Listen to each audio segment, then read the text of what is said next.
Hello बच्चों, previous class में हमने ऑयस्टर एक्सपेरिमेंट को शुरू किया था, जहाँ पर हमें आज पता ये करना है कि जो डिफ्लेक्शन होता है मैग्नेटिक नीडल में, वो हम कौन से प्रिंसिपल या कौन से रूल की मदद से निकाल पाते हैं।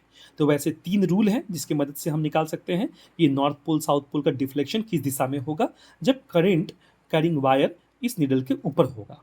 मैग्नेटिक नीडल के ऊपर है, ओवर द मैग्नेटिक नीडल, ठीक ना। तो याद रखिएगा रूल नंबर 1 जो है वो अम्पेयर स्विमिंग रूल है। रूल नंबर 2 जो है Maxwell right hand thumb rule या मैक्सवेल क्लॉक स्क्यू रूल बोल सकते हैं, इसका नाम और भी है, राइट हैंड ग्रिप रूल के नाम से फेमस है। याद रखिएगा थर्ड जो रूल है राइट हैंड पाम रूल। याद रखिएगा ये 3 रूल की मदद से हम बता सकते हैं कि जो मैग्नेटिक कंपास के मैग्नेटिक जो नीडल है उसका डिफ्लेक्शन किधर होगा। आप डायरेक्ट मैग्नेटिक नीडल भी बोल सकते हैं, ठीक ना। तो देखिए 2 मैंने एग्जाम्पल यहाँ पर दिया है, मैं पहले भी बोल दिया हूँ, wire is placed over the magnetic compass and current flows from south pole to north pole. अब मान लीजिए कनेक्टिंग वायर है, कनेक्टिंग वायर में करंट साउथ पोल से नॉर्थ पोल फ्लो कर रहा है। इसको आप ऐसे भी कह सकते हैं साउथ पोल से नॉर्थ पोल। हालांकि मैंने आपको ऐसे वर्टिकल दिखाया है, पर अगर मैं आपको सॉरी हॉरिजॉन्टल दिखाया है, अगर मैं वर्टिकल दिखाता तो याद रखिए करंट अगर बॉटम से टॉप की तरफ फ्लो करता है ना, उसको साउथ से नॉर्थ आप कह सकते हैं।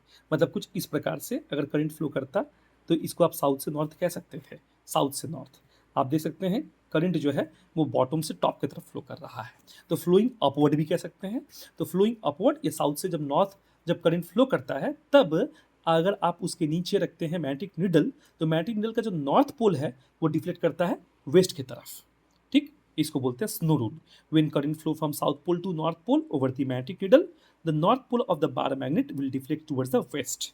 जो मैंने यहाँ पे लिखा है, वेस्ट की तरफ मूव करेगा। एक बात और, जब किसी करंट कैरिंग वायर में जब किसी वायर में करंट फ्लो करता है, तो जो मैग्नेटिक फील्ड लाइंस बनती है, इसमें जो मैग्नेटिक फील्ड लाइंस बनेगी वो मैग्नेटिक फील्ड लाइंस याद रखिएगा एंटी क्लॉकवाइज बनेगा। किस डायरेक्शन बनेगा? एंटी क्लॉकवाइज डायरेक्शन में बनता है, याद रखिएगा। साउथ से जब नॉर्थ करंट फ्लो करता है तब। ठीक उसका उल्टा बोल सकता हूँ, जब करंट नॉर्थ से साउथ पोल की तरफ मूव करता है, तो ये जो मैग्नेटिक निडल का जो नॉर्थ पोल है वो ईस्ट की तरफ मूव करता है। हालांकि इसको नोज रूल कह सकते हैं, नोज का स्पेलिंग ये तो होता नहीं है, पर इसको मैं थोड़ा सा जंबलिंग कर दिया।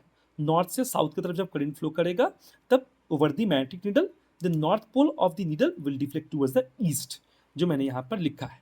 आप इसको ऐसे भी कह सकते हैं, जब करंट हमारा फ्लोइंग डाउनवर्ड मतलब ऊपर से नीचे की तरफ जब फ्लो करता हो, तब उस समय ये वायर के तो इस वायर के सराउंडिंग में जो direction of magnetic field lines बनती है वो क्लॉकवाइज बनती है। तो याद रखिएगा इसमें क्लॉकवाइज डायरेक्शन बनता है, इसमें एंटी क्लॉकवाइज डायरेक्शन बनता है।